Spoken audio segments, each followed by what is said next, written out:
This is the Crown traditional beach marking gauge. It's kind of like the entry-level marking gauge, if you will, but it does a fantastic job for what it's designed for. Really simple construction, 2 pieces of beach, a little plastic thumb screw which locks the base along that shaft, and a steel pin which is actually what's going to create those marks. There are 2 strips of brass along the face of this timber, and because you use that piece as a reference point, it can be prone to wear and tear, and those brass strips really prevent that from going anywhere and keep it really nice and square. This is a fantastic little tool, and you use it when you need to replicate an exact distance and create a really nice accurate mark over and over on a piece of timber. So the way that you set these up is you're actually wanting to get the distance from the reference face there to the very tip of the nail. Make sure you're not measuring to the base of the nail, because that's not going to give you an accurate distance. You really want to go to the tip there. And so if I say wanted to set this at 25 mil, I get it as close as I can, and then I tighten that thumb screw. Now what I want to do is just check that it is still correct, and if I need to move it slightly, I can actually just give it a gentle tap and the gravity will move this block back or forth depending which way you tap. So if you tap the base there, it's going to move the block obviously further away from the nail, and if you tap the other way, it's going to bring that plate closer to the nail. So once you know that it's set, tighten it right down, and it's always good to check it again for really accurate work. When you're holding one of these, you're going to place that pointy end of that steel pin down. I'd like to put 2 fingers above behind that block there and 2 fingers below. Hold it in your palm like that, and basically we're going to be dragging that nail along the surface of the timber. But first of all, you need to get really comfortable with referencing this flat piece of the block on the timber that you're trying to reference to get a nice parallel edge.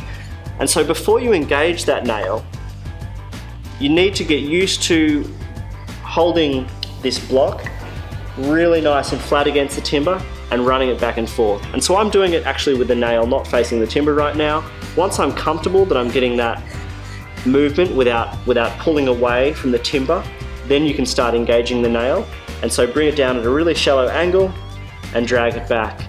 And your first couple lines should be super shallow, because if you press too hard, that nail will actually be following the grain of the timber rather than staying parallel to that edge, which is what we're looking for. So after you've gotten really comfortable with how that reference edge feels running along the edge of the timber, and you can do it without pulling away, because that's really important, then we can start engaging that nail point. And you want to do this at a really shallow angle and pressing incredibly lightly at first. So you don't want to be digging the nail in very deep. And what this allows you to do is just scratch the surface and make sure that the pin isn't following the grain, which in this case we're actually running with the grain, so it has a high tendency to move either side, but you're actually creating that line in reference to the edge, not the grain. So once you've created that nice shallow line, then you can apply a bit more pressure to deepen it, and it will stay within that line that you've created. That process is the same if you're doing end grain or edge grain.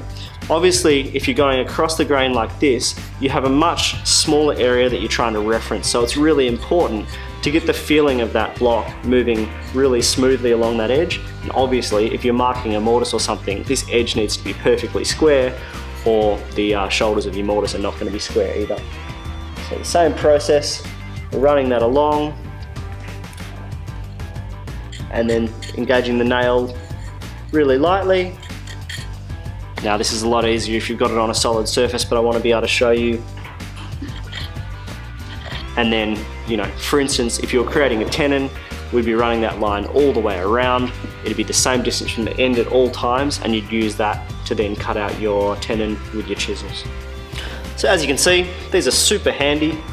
If you're using it a whole lot, you might actually consider upgrading to one of the other models. Some of the things to consider is that because we're just pressing this plastic screw directly into the beach here, you can start, over a fair bit of use, start to create little divots, and that can affect your accuracy. If you're trying to just go 1/2 mil either side of a little divot that you've created, perhaps if you're always cutting at exactly 30 mil or something like that. The other thing to think about is, whilst these pins are fairly standard in marking gauges, there's also something called a cutting gauge, which puts a tiny blade in place of that little steel pin. Now, this is a crown cutting gauge, and we'll do a full video on that, but you can just see that it's got a brass inlay, and that prevents that divoting that I was talking about with the plastic on the timber, and it's also got a little blade in place of the nail. So head over and check out the video for this as well. So you can grab these Crown traditional beach marking gauges from Timbercon, either on their website timbercon.com.au or in either of their stores in Perth and in Melbourne.